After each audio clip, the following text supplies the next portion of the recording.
Estate Agrigentina, presentati gli eventi di agosto. A Realmonte si conclude rassegna letteraria. 2 vite spezzate sull'asfalto durante le vacanze, un incidente sul lavoro, indagini in corso. Ad agosto è prevista una decrescita dei contagi, ma a settembre un netto aumento. Il Palermo Calcio presenta le nuove magliette, impianti sportivi ad Agrigento, presto le riaperture.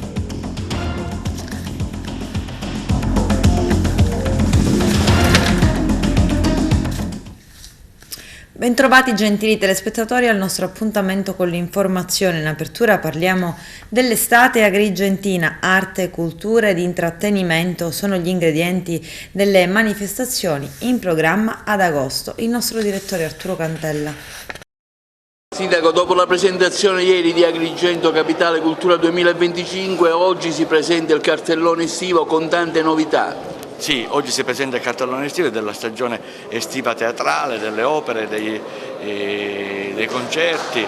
È un cartellone molto ricco, è stato concepito anche con la collaborazione del parco e anche del distretto turistico della Valle Tempio, che ne terrà quasi la regia. Penso che anche quest'anno, e forse ancora di più rispetto al passato, abbiamo arricchito questa fetta di cultura. Agrigento ha bisogno di cultura, anche l'arte, anche la prosa, anche il teatro è cultura, e mai come ora, in questo momento di una candidatura di Agrigento a Capitale Italiana della Cultura, mai come adesso questo è fondamentale. Oggi abbiamo presentato un cartellone di eventi molto ricco, molto variegato e sicuramente che contiene tanto, dallo sport alla cultura, alla musica, all'intrattenimento. Ci sarà veramente c'è tanta carne sul fuoco. Abbiamo presentato un cartellone di massima che è chiaramente un cartellone che sarà integrato, nel senso che il cartellone presentato è in linea generale quello che sarà fatto, però saranno dettagliati con successive comunicazioni e costantemente aggiornata la città, e tutti coloro che vengono ad Agrigento potranno consultare gli eventi, orari e dettagli.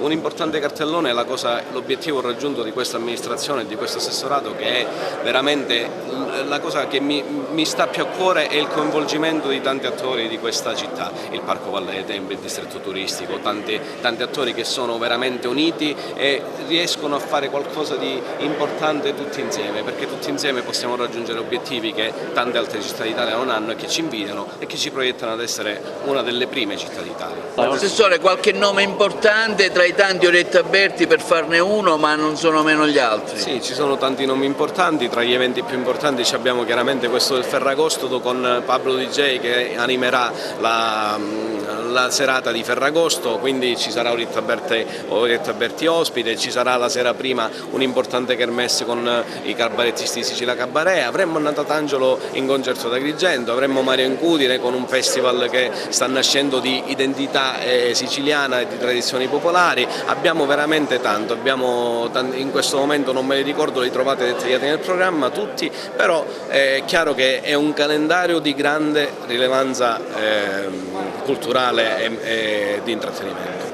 La DMO protagonista attiva di questa destinazione Agrigento? La DMO ha un ruolo di coordinamento e di promozione di questo cartellone veramente variegato, che si va a inserire a giusto merito nella promozione della Costa del Mito, quindi di questo progetto molto grande condiviso da Enit, Regione, addirittura dalle Nazioni Unite, e che dà ad Agrigento nuovamente un ruolo di grandissimo protagonismo all'interno del territorio siciliano. È un cartellone veramente molto articolato, noi faremo un buon lavoro di promozione e vi aspettiamo tutti ad Agrigento per vivere un'estate ancora più bella. Nilo Pisano presenta questa iniziativa. Oggi a Agrigento si presenta lo spettacolo I cartelloni estivi per aiutare la serata non solo agli agrigentini ma anche ai tanti turisti presenti. Il vostro rapporto? Sì, io oggi sono presente a questa conferenza stampa perché l'assessore Maglio Messina ha dato un contributo importante alla città di Agrigento affinché si facciano delle belle manifestazioni, venga animata l'estate agrigentina e naturalmente si vengono fatte delle manifestazioni per aiutare a risollevare il turismo in un periodo post-pandemico. Quindi diciamo che porterò i saluti dell'assessore Messina, dell'assessorato al turismo, sport e spettacolo, il quale ci è sempre stato vicino in ogni periodo importante della nostra vita amministrativa. Anche il parco presenta questa iniziativa di presentazione degli spettacoli estivi. Gli spettacoli fanno parte di un palinsesto unito. Si sa bene che il Parco della Valle dei Templi non è certamente disgiunto dalla città, diventa un tutt'uno, è l'attrattore culturale della città, la città ne è consapevole e l'amministrazione comunale ce ne sta dando atto, non fosse altro per un ragionamento di condivisione. In tutto questo naturalmente è il frutto di quello che diventa poi la valorizzazione territoriale, con degli eventi importanti che noi mettiamo a disposizione, ma al tempo stesso sono stati messi a disposizione.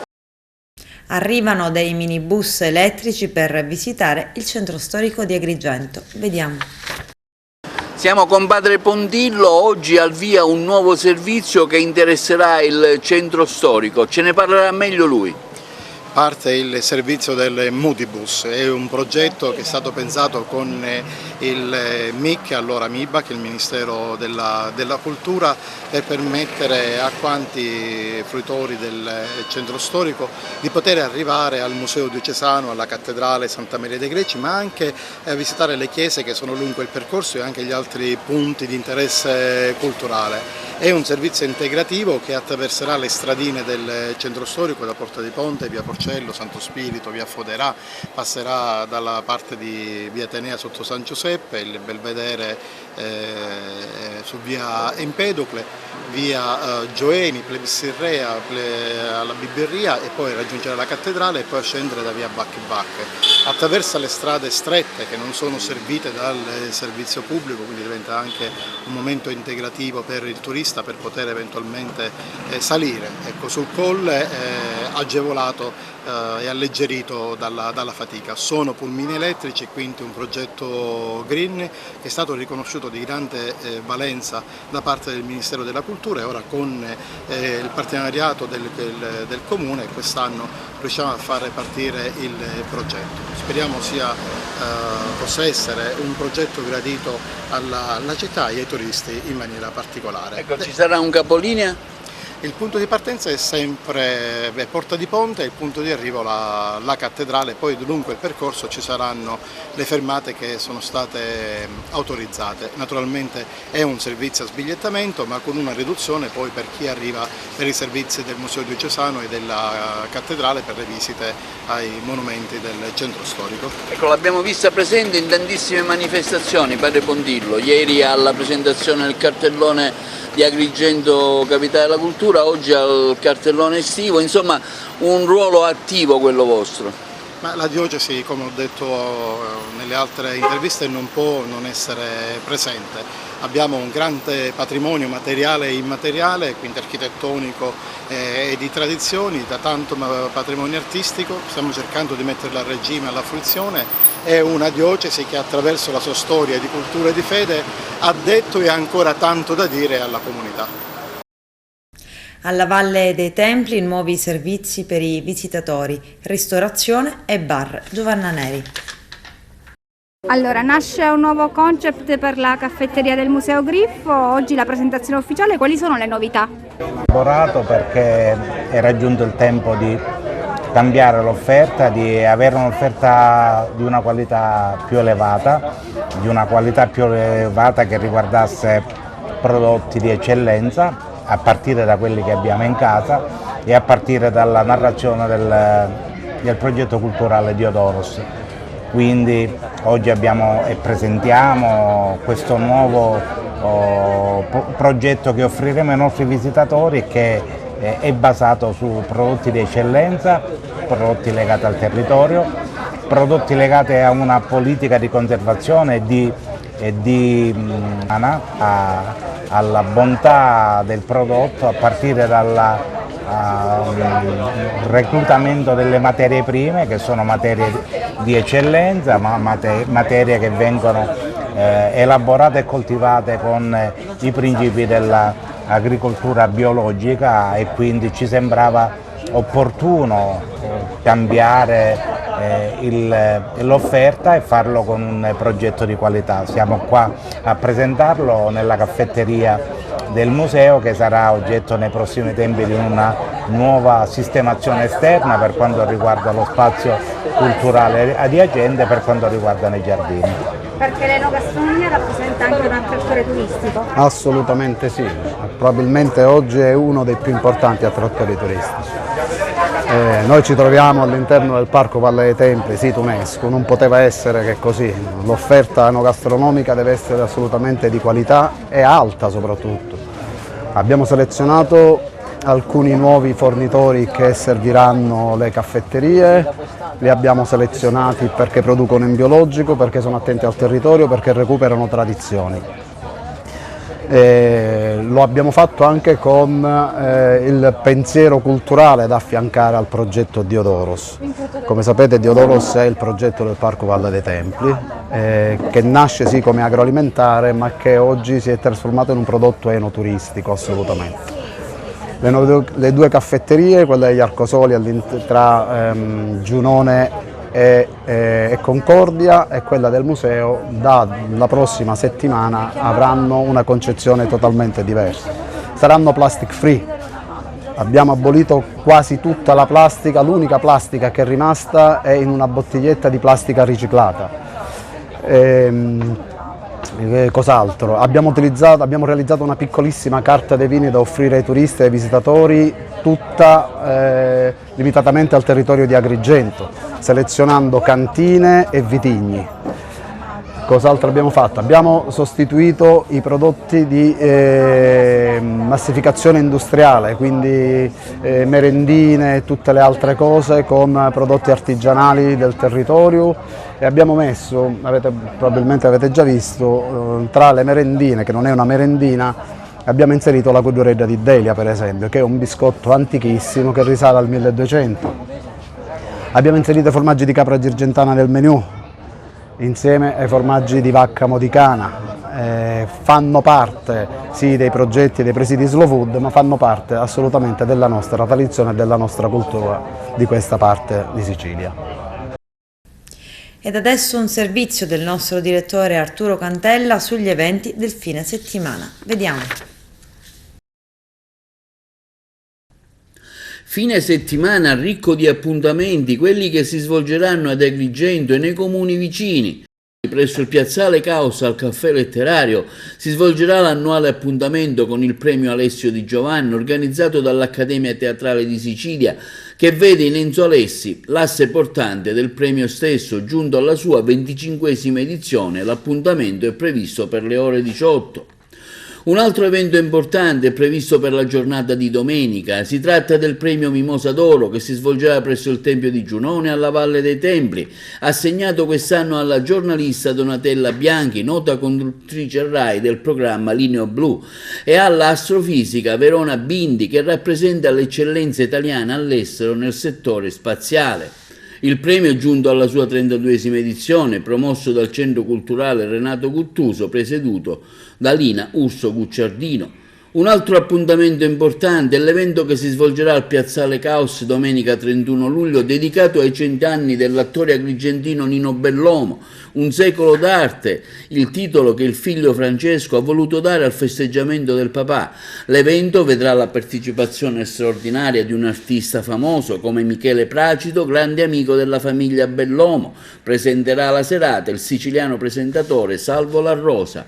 Infine, ultimo evento a Reclea Minoa presso il Teatro Archeologico. Si apriranno gli eventi dei teatri di Pietra, edizione 2022. Il primo spettacolo si chiama Terra Piatta, Eratosthenes, evento il cui primo cittadino, Santo Borsellino, cura particolarmente, considerando la straordinarietà culturale che esso lancia nell'ambito degli eventi estivi.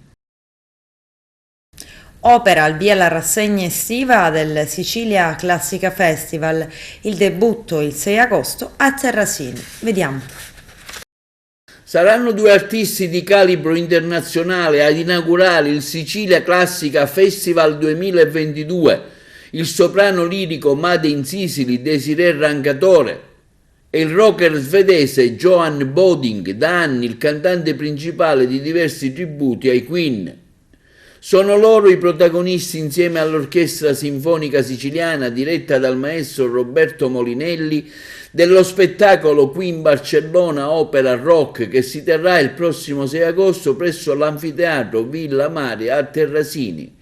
L'evento è il primo del programma estivo del Sicilia Classica Festival 2022, presentato nella giornata di ieri presso il comune di Terrasini con l'iniziativa denominata Terrasini Love Summer 2022. Sono la protagonista femminile di Barcellona Opera Rock, con musiche dei Queen. La prima parte sarà appunto questo bellissimo esperimento che Freddie Mercury compose per Montserrat Caballé, grande diva degli anni passati della lirica, con questi duetti che hanno appunto un fascino pop rock sinfonico con una forte strizzatina d'occhio all'opera. E la seconda parte sarà appunto protagonista il mio compagno di viaggi in questo bellissimo concerto che è Johan Boding, con le più grandi greatest hits dei Queen. È un concerto innovativo, è un concerto ricco di emozioni, vi divertirete infinitamente, quasi quanto ci divertiamo io, Johan e il maestro Molinelli nell'eseguirlo. Vi aspettiamo e sono molto orgogliosa di fare parte di questo progetto eccezionale. Ciao! È quello che ci inorgoglisce ancora di più, perché fin dall'inizio abbiamo cercato di puntare su alcune iniziative di spessore e cercare di farle crescere di anno in anno. Con Terrasini Opera Festival siamo arrivati veramente ad un livello altissimo e quello ovviamente ci rende felici, ci fa ben sperare per il futuro. Un'iniziativa che richiama tantissimi spettatori, tantissima curiosità e poi in qualche modo, essendo uno spettacolo di qualità, ovviamente fa ben sperare che nel futuro prossimo di Terrasini ci sarà sempre più qualità. Questa per noi sarà la quinta edizione del Sicilia Classica Festival, in cui vi rientra anche il Terrasini Opera Festival. E il lavoro dietro le quinte è stato molto intenso, ma siamo fiduciosi e per noi è sempre una nuova scommessa e una nuova sfida. Il regista sarà Salvo Dolce e la regia sarà prettamente classica, legata alla tradizione, non ci saranno dei componenti moderni, ma bensì le scenografie, gli allestimenti, i costumi saranno fedeli a quella che è stata la tradizionalità e la classicità dell'opera lirica. Intanto partiamo da Terrasini. Il 6 agosto Queen, Barcellona Opera Rock con l'Orchestra Sinfonica Siciliana, con il noto soprano Desiree Rancatore e la voce di Johan Boding, artisti di calibro internazionale, per poi passare al 19 agosto al Teatro Antico di Taormina con La Traviata. Il 21 agosto partiamo con Aida, quindi una grande scommessa quest'anno. Per la prima volta per noi come festival ci sarà questa grande opera di Giuseppe Verdi il 21 agosto a Taormina, per poi ritornare appunto a Terrasini, il Terrasini Opera Festival. Il 26 e 27 agosto ci sarà a Terrasini all'Anfiteatro Villa Mare Aida. La regia sarà sempre di Salvo Dolce. Il cast, non li cito tutti perché sono veramente tanti, è un cast veramente pazzesco, di calibro internazionale, quindi vi invito tutti. Poi ovviamente il Terrasini Opera Festival si conclude il 28 agosto con Stornello Siciliano, con l'artista di punta che è Alberto Profeta. Realmonte tra memorie e patrimonio, conclusa la seconda edizione della rassegna letteraria. Arturo Cantella. Si è concluso ieri sera a Realmonte il ciclo di incontri culturali con gli scrittori siciliani, organizzati anche con il supporto dell'amministrazione comunale realmontina diretta dal sindaco Sabrina Lattuca, presso il Giardino della Baia a Caporossello, denominato Memoria e Patrimonio. Stefano Tesè e Luciano Carruba hanno coordinato la serata. La rassegna culturale ha avuto anche protagonisti prestigiosi scrittori e si è conclusa con un segno chiaro di fiducia verso i giovani. Memoria e Patrimonio è una rassegna letteraria che vuole andare su doppio binario. Il primo riguarda la valorizzazione del territorio, quindi le varie location. Questa sera ringraziamo la Baia, siamo nel Giardino della Baia. L'altro aspetto è la cultura, promuovere il territorio con la bellezza e la cultura, e questa ultima serata rispecchia appieno questo nostro intento.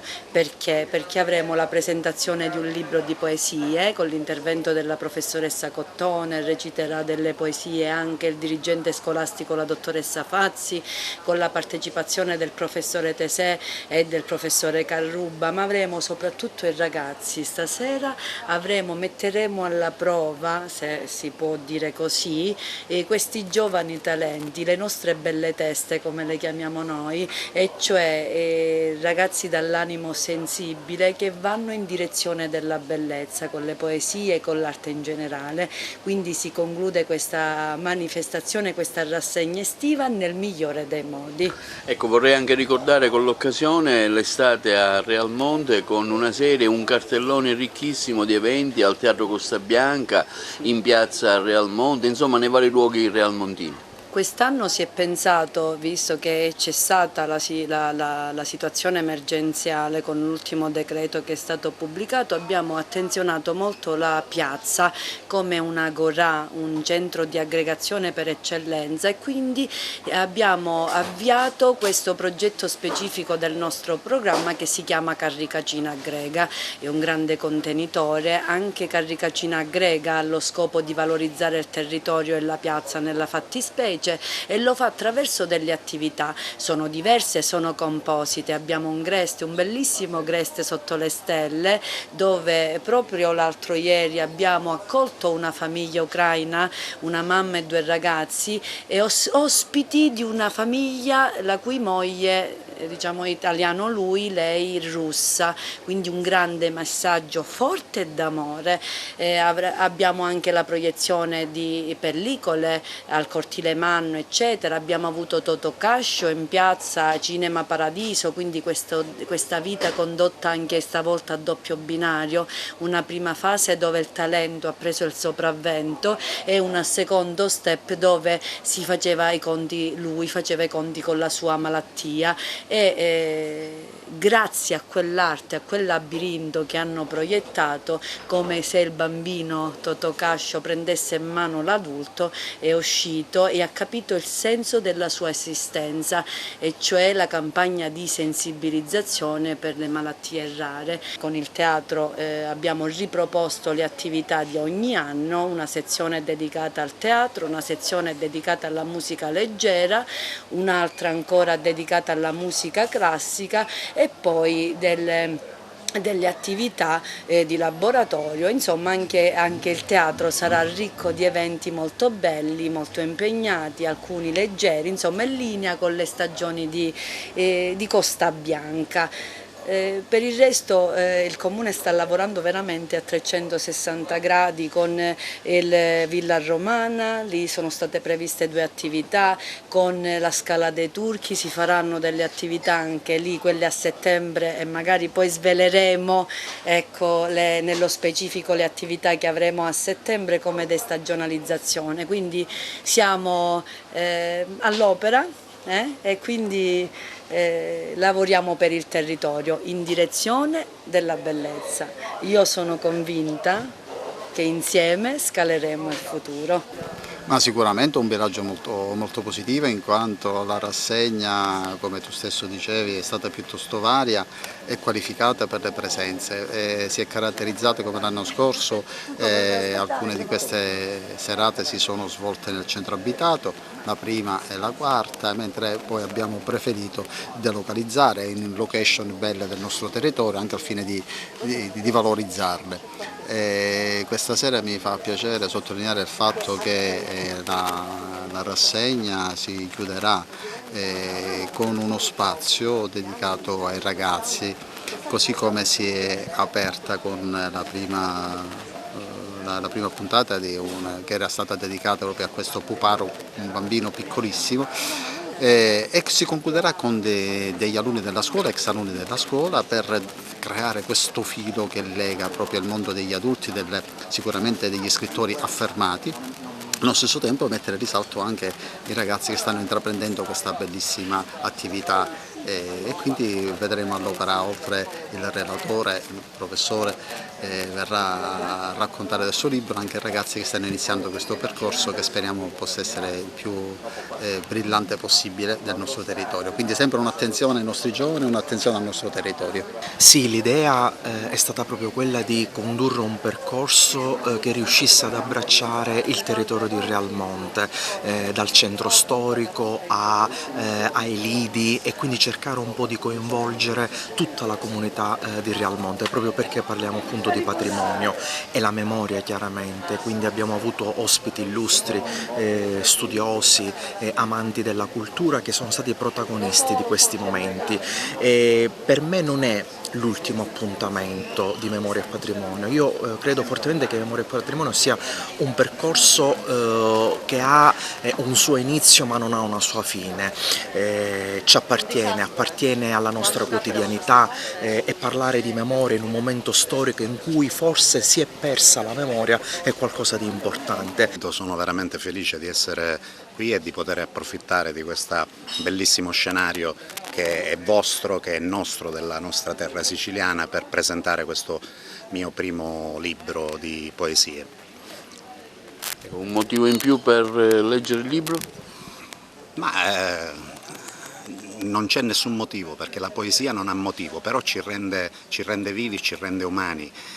Della tecnica ne abbiamo sempre bisogno, perché abbiamo bisogno delle comodità, abbiamo bisogno delle tecnologie che ci aiutino a vivere, però non possiamo fare a meno dell'arte, della poesia, della musica, se vogliamo veramente dirci umani.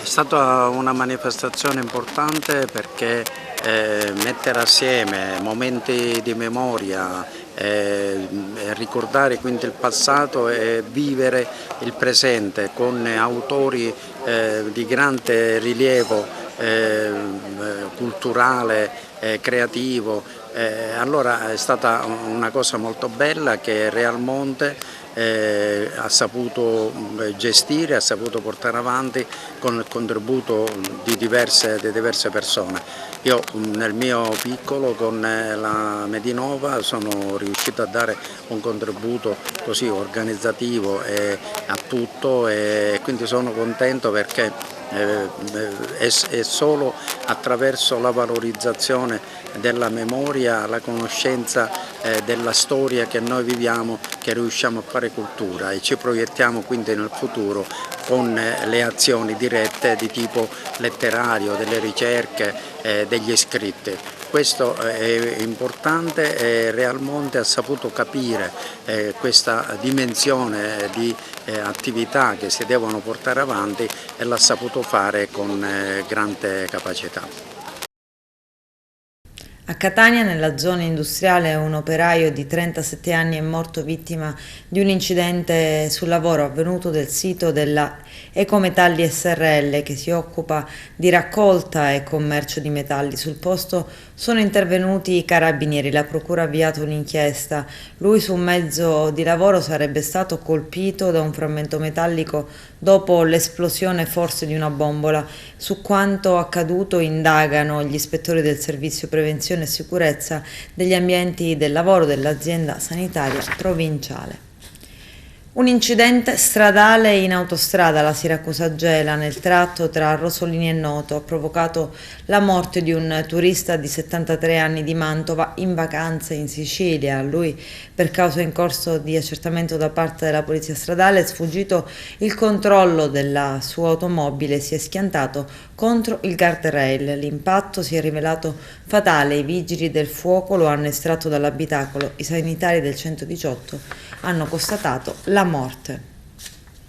Nuovi dettagli sull'incidente mortale di ieri sulla strada statale 115 in territorio di Porto Empedocle, in cui ha perso la vita Alfonso Macannuco, 66enne, nato ad Agrigento ma residente in Belgio. L'emigrato era tornato per un periodo di ferie. Sarebbero dovuti essere giorni di relax e spensieratezza, invece la tragedia. I poliziotti della stradale hanno ascoltato più testimoni che avrebbero segnalato la presenza di un'autovettura bianca che avrebbe fatto un'inversione di marcia. Le indagini sono ancora in corso.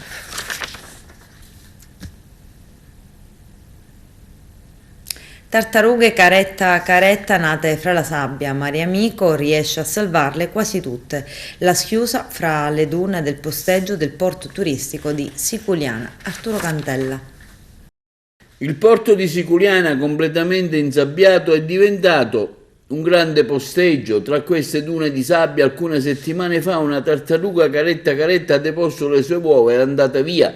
Questa mattina i volontari di Mariamico hanno scoperto le tracce delle tartarughine appena nate, che invece di andare verso il mare hanno preso la direzione opposta per colpa delle luci della strada di Siculiana Marina. Alcune le abbiamo salvate, comunica Mariamico, aiutandole ad andare in mare, altre più sfortunate le abbiamo trovate morte tra la vegetazione dunale. Individuato il nido, Mariamico ha affidato al personale della riserva di Torre Salsa del WWF che seguiranno l'evoluzione della schiusa. Nelle prossime ore altre uova si chiuderanno e altre tartarughine prenderanno il mare e il miracolo della vita si ripeterà. Recentemente anche a Menfi è stato scoperto un nido di tartarughe caretta incontrate a Cipollazzo, intercettato dalla sezione locale del WWF, notizia comunicata immediatamente dal presidente dello stesso WWF, architetto Giuseppe Mazzotta, che immediatamente insieme a volontari hanno provveduto a circondare la zona, avviare la recinzione per mettere in sicurezza il sito e consentire alla tartaruga di deporre le uova senza subire danni e arrivare così fino alla successiva schiusa delle stesse. Adesso c'è la pubblicità, tra poco vi aspetto. Covid, report settimanale del commissario dell'ASP di Agrigento, Mario Zappia. Ad agosto è prevista una decrescita dei contagi e a settembre una ripresa. Vediamo. 29 luglio, siamo all'ultima settimana ed è l'ultimo rendiconto sulla situazione pandemica nella nostra provincia per quanto riguarda il mese di luglio. E allora la situazione, se ricordate la settimana scorsa, vi dicevo che sembrava che avremmo raggiunto il plateau e così è stato, perché in questo momento diciamo che il numero di positivi continua a essere costante, ma è una costanza che inizia a declinare, quindi il plateau è stato raggiunto, c'è la fase di equilibrio di non crescita e adesso siamo in una fase di lieve decrescita. Le previsioni sempre degli epidemiologi sono che avremo un'estate, cioè il mese di agosto, con una decrescita, non sappiamo quanto veloce. Purtroppo poi c'è di nuovo l'apertura delle scuole, quindi significa di nuovo il tempo che peggiora e quindi l'aumento dei contagi nuovamente, quindi per settembre-ottobre noi ci prepariamo di nuovo a una nuova ondata. Speriamo intanto di goderci il mese di agosto, perché i numeri che abbiamo avuto sono stati importanti e sostanzialmente abbiamo ottenuto una vaccinazione suppletiva di massa, perché tutti quelli che abbiamo preso il virus, capite dall'abbiamo, che è un'esperienza che ho provato anch'io senza nessun sintomo, ringraziando a Dio, ci siamo riprotetti con l'infezione naturale. L'Organizzazione Mondiale di Sanità, vi manderemo in onda l'immagine, ci dà delle raccomandazioni che sicuramente poi non troverete come nuove, raccomandazioni recenti che valgono ancora oggi al 30 giugno 2022, quindi sono recentissime. Ci dice di vaccinarci, ci dice di mantenere la distanza, ci dice di metterci la mascherina, ci dice di tossire o starnutire nella nostra piega del braccio, di aprire le finestre e di lavare bene le mani. Quindi ci sta dicendo oggi, a distanza di 2 anni, che le misure per poterci garantire la salute, che è quella a cui teniamo più di tutti, con tutte queste infezioni che abbiamo, sono queste misure che voi trovate qui. E vi raccomando, non è niente di straordinario, anche perché dopo 2 anni ci siamo abituati.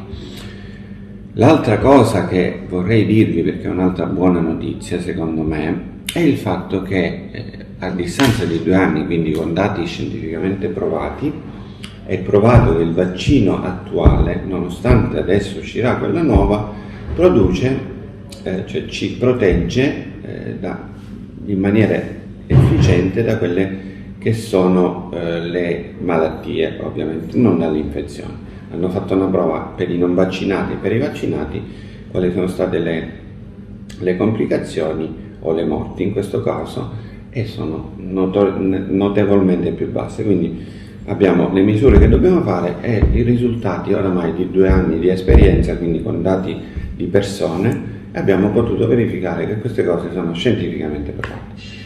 Detto questo, e a conferma di quanto vi stavo dicendo, vi dico che la situazione su Ribera continua a viaggiare su numeri che diciamo sono quasi costanti. Abbiamo 23 rispetto a 26 in medicina questa settimana e 5 rispetto a 4 in terapia intensiva e questa settimana abbiamo avuto -3 in medicina e +1 in terapia intensiva, ma i numeri sono sempre diciamo costanti, abbiamo 2 ale aperte.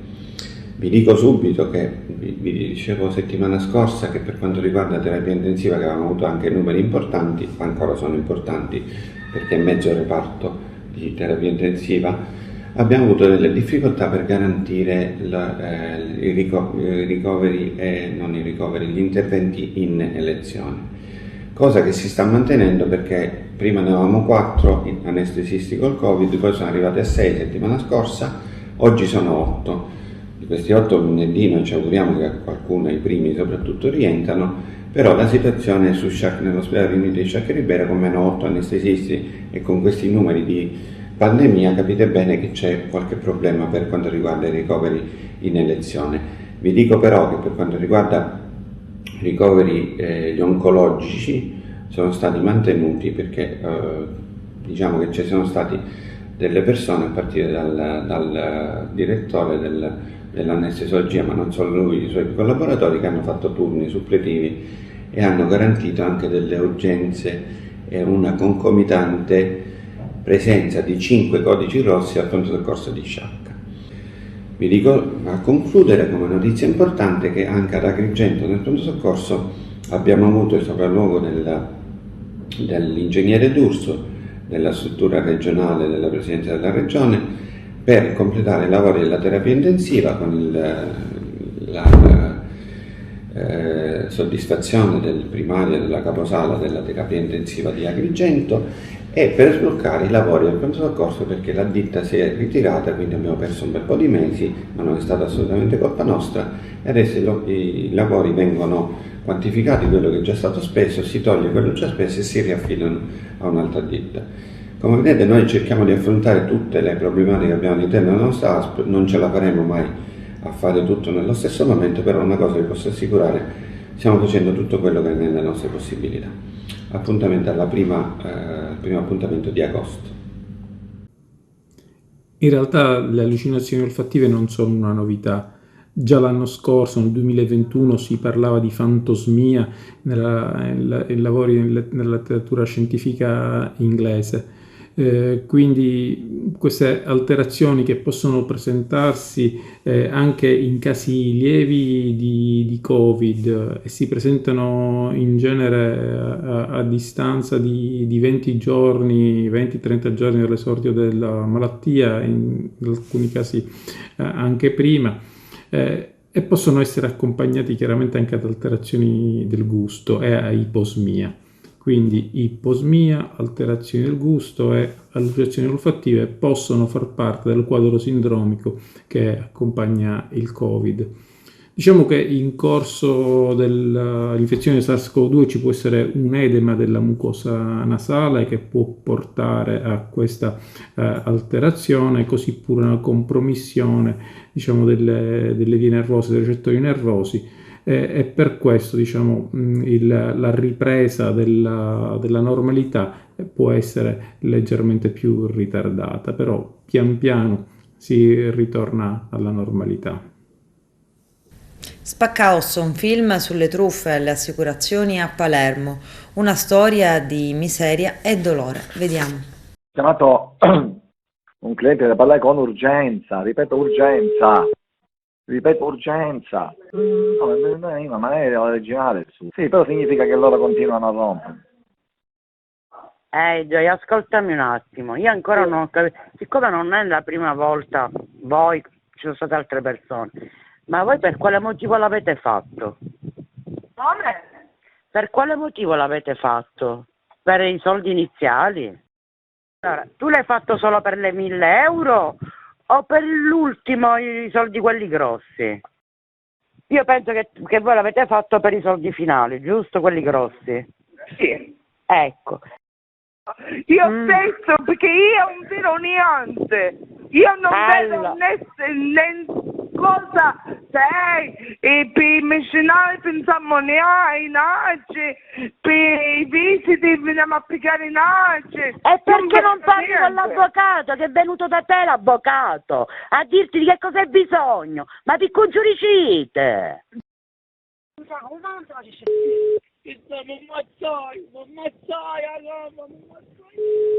Che care voce.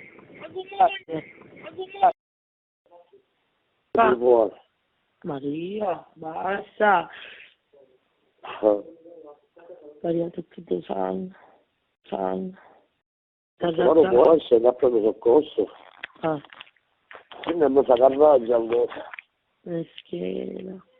Una storia da film era stata definita da molti quando, nell'aprile del 2019, i carabinieri arrestarono 42 persone accusate di aver truffato le assicurazioni scenando finti incidenti stradali, e a quasi 3 anni dal Blitz a Palermo sono iniziate giusto in questi giorni le riprese del film Spaccaossa della Trump Limited, diretto dal regista Vincenzo Pirrotta. La pellicola è ispirata proprio alle vicende di cronaca. Abbiamo fatto over, così dicevano i componenti della banda nelle intercettazioni, utilizzando il gergo delle scommesse sportive per dire che sarebbero riusciti a mettere a segno una truffa remunerativa. Raggiri che, come ricostruito dai militari dell'Arma nel maggio del 2019, sarebbero stati legati a finti incidenti stradali, scenati però con vittime vere, disposte a farsi rompere letteralmente le ossa per incassare poi le somme delle assicurazioni. L'inchiesta era stata chiamata proprio over. A novembre scorso la 4ª sezione della Corte d'Appello, presieduta da Vittorio Anania, ha confermato 16 condanne e una assoluzione ed ha aumentato le pene per 10 imputati, le ha ridotte invece per altri 8 e infine ha anche scagionato altre 2 persone che in primo grado erano state invece condannate.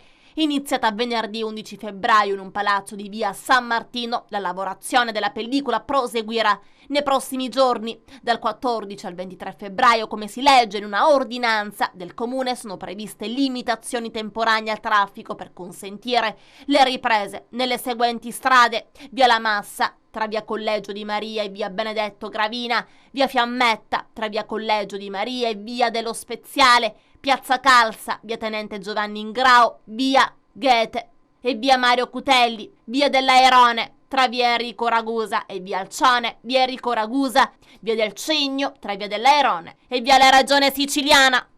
Un'inchiesta, quella di quasi 3 anni fa, che fece tremare tutte le cronache per la crudeltà inflitta alle povere vittime lasciate sanguinanti per terra in attesa di qualche spicciolo, di qualche moneta. La gente presa di mira era infatti spesso povera, senza fondi e completamente sola in una società fatta da lupi e leoni, in questo caso da barbari. Io, la figlia senza pesce. Un famone. Siete tutte che non pensionate. No, non ti capisci a te. Aspetta, pareva una dita che non ci strano guardo. Palermo Calcio, presentate le nuove maglie, si torna al rosa pieno, omaggio a Renzo Barbera e a Santa Rosalia. C'è il servizio. Allora, grazie a Massimo Midiri, all'Università. Ho appena ascoltato che hai annunciato un progetto sul quale hai voluto fortemente coinvolgerci. L'Università e il Palermo sono sostanzialmente in simbiosi da sempre. Come non esprimo giudizi sui giocatori, non esprimo giudizi sulle maglie, non si può scegliere come per un figlio, sono tutte e 3 secondo me belle, ognuna ha una storia diversa. Sicuramente la seconda ha una storia in più per me, perché è quella che ricordo con le bretelle, anche se a colori invertiti, le prime volte che andavo allo stadio. Quindi secondo me sono tutte e 3, hanno un significato diverso tutte e 3, ma a me piacciono tutte, devo dire. L'evento di questa sera si inserisce in un momento particolare, perché festeggiamo insieme l'arrivo del Palermo in Serie B, ma è anche un momento di congiunzione tra gli interessi di una squadra di calcio che finalmente assume una dimensione internazionale e un'università che vuole assumere anch'essa un ruolo internazionale. Devo dire che i rapporti con tutte le persone gentilmente sono assolutamente positivi e abbiamo deciso con Mirri, col Presidente Mirri, di avviare un percorso che veda l'unione, anche gli intenti tra un sistema universitario e un sistema sportivo. Lo facciamo perché i ragazzi credono molto nel valore dello sport, ci crediamo fortemente anche noi e speriamo di poter essere anche noi protagonisti con Palermo di una stagione di successi, di meritate vittorie. Impianti sportivi ad Agrigento, in affidamento la struttura di Piazza del Vespro al Villaggio Mosè e dentro l'autunno l'apertura anche della palestra distrettuale di Piazzale Ugo La Malfa. Arturo Cantella. Un impegno costante, un lavoro proficuo, ecco quello suo da consigliere comunale, un impegno che quanto prima ha dato risultati, alcune strutture sportive saranno finalmente utilizzate. Ecco, ne parliamo con il consigliere comunale Gerlando Pippa. Sì, l'impegno mio c'è stato sin dal primo giorno per la città di Agrigento e in particolare per la zona del Villaggio Mosè. Infatti partiamo dalla Piazza del Vespro. Un finanziamento che parte dall'amministrazione di Filetto in cui noi siamo stati i promotori al compimento di quest'opera e anche realizzatori finali dell'opera. È venuta la struttura è una struttura stupenda per il Villaggio Mosè e soprattutto per le famiglie agrigentine che possono usufruire di questa struttura che verrà finalmente aperta. È stato fatto il bando per l'affidamento in gestione e quindi penso che a settembre già potrà essere fruibile alla cittadinanza. Poi per quanto riguarda invece la palestra distrettuale, dopo tanti anni si parte dal lontano 2011, passa attraverso tante amministrazioni comunali e per via di molte vicissitudini, cavilli burocratici e di varie vicissitudini appunto burocratiche si arriva ad un punto. Il punto è che a settembre finalmente potremmo inaugurare la struttura e quindi tutte le squadre, tutte le associazioni diamo una risposta agli sportivi di Agrigento e alle famiglie che da tempo aspettavano questa cosa. Poi c'è lo Stadio del Seneto. Lo Stadio del Seneto ci siamo impegnati per portare avanti il progetto che riguarda l'illuminazione, l'abbattimento delle barriere architettoniche e l'esterno e siamo in attesa del decreto. Arriveremo, penso, entro l'anno alla pubblicazione del bando e aspettiamo le risposte dalla Regione per questo decreto. E poi stiamo badando anche per l'affidamento, il bando per gli uffici, stanno predisponendo le carte per il bando dell'affidamento dello Stadio del Seneto. Quindi penso che sia importante per tutta la città, per tutti gli sportivi. Sono delle risposte che da tempo attendevano e che ora sono arrivate.